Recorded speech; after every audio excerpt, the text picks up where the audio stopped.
Hello, Iowa School Board members. I'm Anthony Muhammad, and I'm excited to join you for the closing general session of the IASB Annual Convention on Thursday, November 21st at 3 p.m.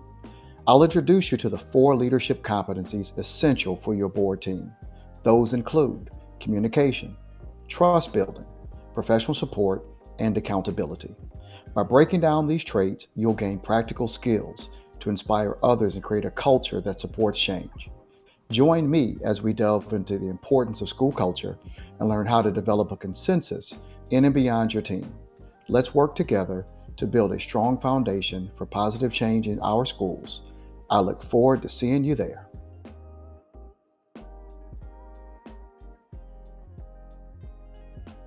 What does our North Star look like? Purpose. Simon Sinek has written extensively about leadership's importance in developing their why. Jim Collins might call it a BHAG, a big, hairy, audacious goal. What does success look like for us? It can't just be decent standardized test scores. Schools were built to be revolutionary. A book that I'd recommend that all board members read is a book by Larry Cuban and David Tyack called Tinkering Towards Utopia. And in that book, they describe the American public school system as one of the greatest experiments in human history.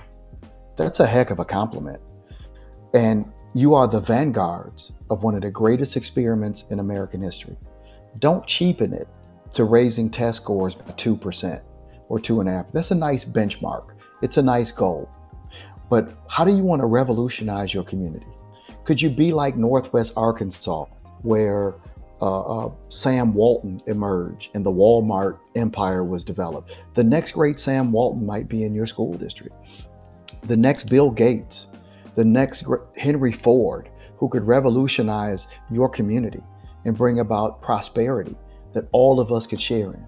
So I ask board members to ponder this question. If we were the best that we could be, what would that look like? And what would that require of us, the superintendent, the leadership, the teachers, and the community? You can use schools as a launching pad for greatness. And greatness means more than getting slightly better test scores on the Iowa State test. If you can think outside of the box and think about greatness, then there's no limit to the impact of your leadership as a school board member.